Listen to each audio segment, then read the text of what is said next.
आजकल के busy lifestyle की वजह से हम अक्सर फ्रोज़न फूड्स पे रिलाय करते हैं क्योंकि ये ईज़ी टू कुक है और ईज़ी टू प्रिपेयर है।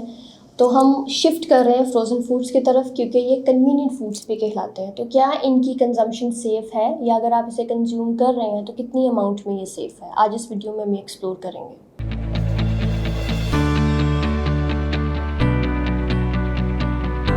अस्सलाम वालेकुम, my name is Mahnoor and I am a clinical dietitian. Frozen foods जिन्हें हम कन्वीनियंट फूड्स भी कहते हैं, इसके काफ़ी सारे सिनेरियोज़ हैं। कितनी हद तक सेफ़ है और किस किस्म के फ्रोज़न फूड सेफ़ है या कब तक, कितनी देर तक, कितनी ड्यूरेशन तक अगर आपका फूड फ्रोज़न है तो वो सेफ़ है।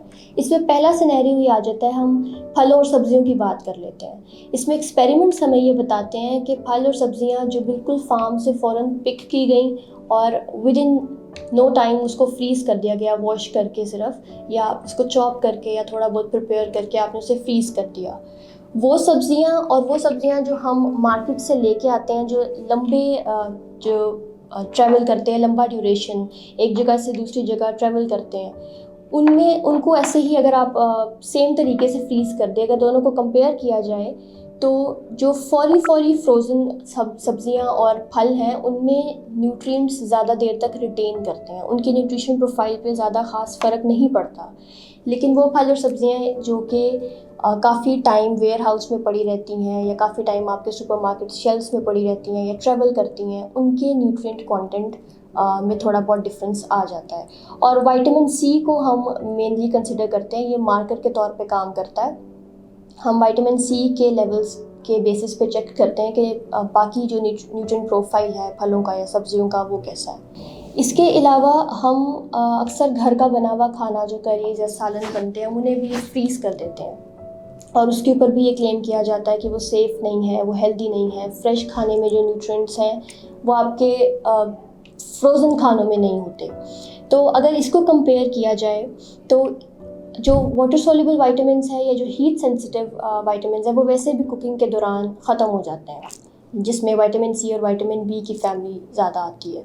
तो उनका लॉस तो वैसे ही हो जाता है। उनको वापस रीगेन करने के लिए हम उन सालनों के साथ या उन फूड्स के साथ एक सैलड की प्लेट या फिर कोई vitamin C rich drink add कर सकते हैं जिससे हम ये न्यूट्रिएंट्स वापस ले लें। लेकिन अगर आपका वो सालन 6 महीने से ज़्यादा तक, 3 से 4 महीने से ज़्यादा तक अगर फ्रोज़न है या मैक्सिमम 6 मंथ से ज़्यादा, तो फिर उसके टेक्सचर में, उसके टेस्ट में, उसके न्यूट्रिएंट प्रोफाइल पे थोड़े बहुत नेगेटिव इम्पैक्ट्स आ जाते हैं। इससे ज़्यादा आप उसको फ्रीज़ ना रखें।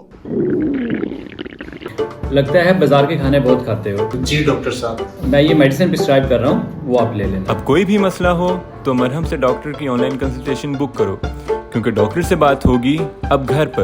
इसके अलावा क्योंकि बिज़ी लाइफस्टाइल है तो सब्ज़ियाँ और फल अक्सर, इवन मेरे अपने पर्सनल हाउस होल्ड में इस तरह का ये एक प्रैक्टिस है कि पूरी वीक की वेजिटेबल्स इकट्ठी आती हैं, उन्हें प्रॉपर तरीके से चॉप किया जाता है। कुछ सब्ज़ियाँ ऐसी हैं जिन्हें ब्लांच करना ज़रूरी होता है, जैसे जो लीफी वेजिटेबल्स होती हैं उनको ब्लांच करना या बॉईल करना से स्टोर करने के लिए ज़रूरी है क्योंकि उनका वॉल्यूम कम करना होता है। तो उस सूरत में भी विटामिन सी, विटामिन बी और जितने जो हीट सेंसिटिव न्यूट्रिएंट्स हैं वो ख़त्म हो जाते हैं।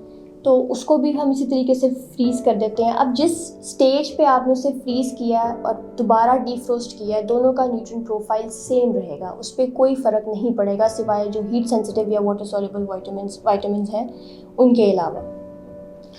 अब फिर एक बात आती है हमारे प्रोसेस्ड फ्रोज़न फूड्स, जिसमें आपके नगेट्स हैं, चिप्स हैं, या जितना भी आपका प्रोसेस्ड मीट है, या इसके अलावा पराठे आते हैं फ्रोज़न, फ्राइज़ आते हैं। जितना भी ये पैकेज्ड प्रोसेस्ड फ्रोज़न फूड है उसमें प्रिजर्वेटिव्स का इस्तेमाल बहुत ज़्यादा है, उसमें सोडियम का इस्तेमाल बहुत ज़्यादा है, उसमें unnecessary trans fats, saturated fats बहुत ज़्यादा हैं जो हेल्थ पे बुरे इफ़ेक्ट्स लाते हैं।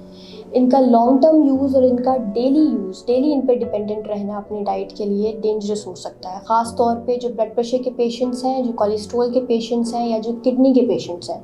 क्योंकि अक्सर ये आप भी अगर नोट करें, लेबल्स रीड करें, तो जो प्रोसेस्ड मीट है उनमें सोडियम फॉस्फेट नाम का एक प्रिजर्वेटिव ऐड किया जाता है जो फ़ौरन से आपके ब्लड प्रेशर लेवल्स को शूट करता है। इसके अलावा इसमें ऑयल, अगर पराठा आप फ्राई करें उसमें हमें एक्स्ट्रा ऑयल ऐड करने की ज़रूरत ही नहीं पड़ती। चपली कबाब या सीख कबाब या पराठा जैसे ही हम पैन के अंदर रखते हैं वो डीफ्रोस्ट होने लगता है, वो एक्सेस ऑयल रिलीज़ करता है। तो ये बीमारियों की जड़ है। अगर इस वीडियो से रिलेटेड आपका कोई भी सवाल है तो आप कमेंट सेक्शन में पूछ सकते हैं, या इसके अलावा आप मरहम के ऐप के थ्रू मेरे साथ अपनी कंसल्टेशन बुक करवा सकते हैं।